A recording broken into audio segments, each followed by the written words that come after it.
Hey there folks, saying to you the years on Ghost Riders here. Ned Kelly, the Australian Bushranger, man that comes from a land down under, where women glow and men plunder. Can't you hear the thunder?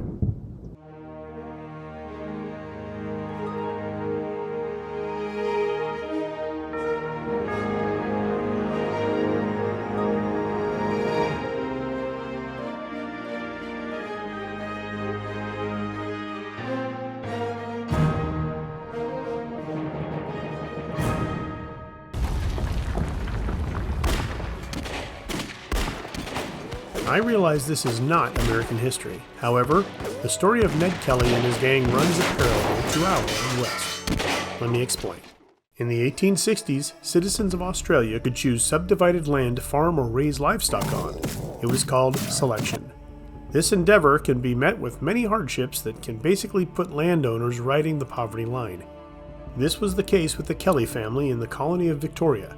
First of all, they were Irish. And in the British colonies, that heritage was not very favored. We don't want the Irish.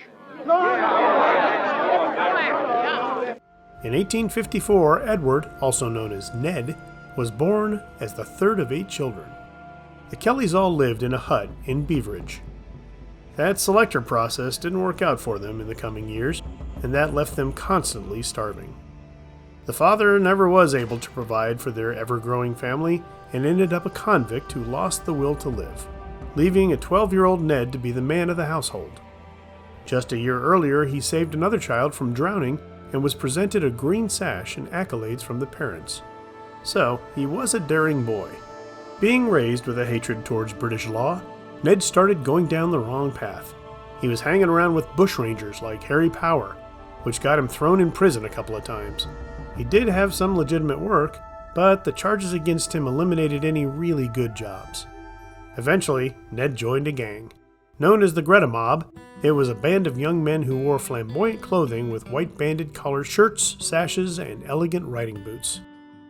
Ned's uncles and friends were also involved with nefarious dealings, and on April 15th of 1878, a constable named Fitzpatrick went to the Kelly house to arrest one for horse theft. There was an altercation, and the constable was wounded. Ned Kelly was to blame for the shooting, although the family report is different from Fitzpatrick's. Nevertheless, a warrant is put out for Ned's arrest, and necessity has them robbing 2 banks as the Kelly Gang. During this time period, Ned and the boys kill 3 policemen that were on their trail. The difficulty in catching them is becoming harder, and on November 1st, 1878, Victoria passed the Felons Apprehension Act. This meant that anyone was justified in capturing outlaws at large. If you felt your life was in danger, then you were justified in using lethal force.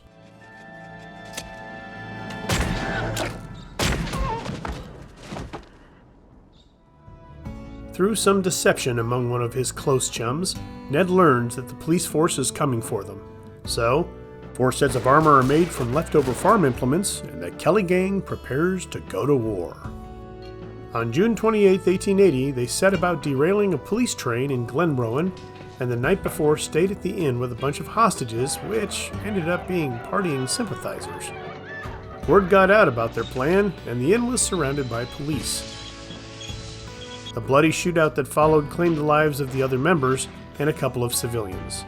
Ned circled around behind the police and came in looking like a medieval knight firing 6 guns. The police shot his unprotected legs and captured him alive. 5 months later, Ned Kelly was hanged in the Melbourne jail. What followed was an investigation of the police in that region. The corruption in the force surrounding the whole affair seemed pretty evident and put Kelly on a pedestal, essentially making him a hero. A lot of similarities between old Ned Kelly and some of our Old West outlaws. An interesting fact is that he wielded at least one 1851 Colt Navy and their revolving rifle. It's a recent invention of your countryman, Colonel Colt. God created all men, they say. Sam Colt made them equal. If you ever visit the area, you can view the gang's armor and get the lowdown on the legend. A great book on this subject is Ned Kelly by author Peter Fitzsimmons. I left a link in the description field down below.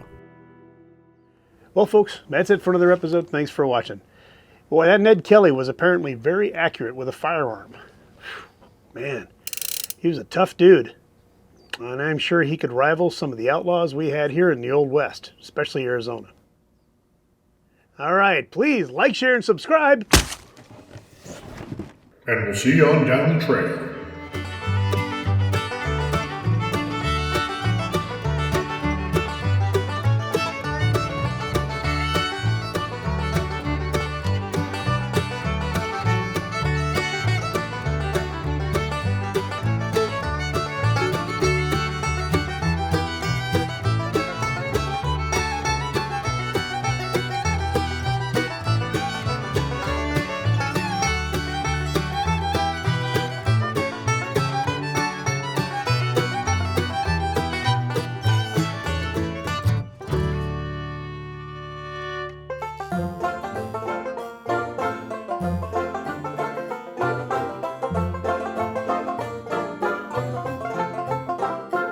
Down, down, down, down, ticka, ticka, ticka, ticka, down, down, down, down, do, do, do, do, do, down, down, down, down, down, do.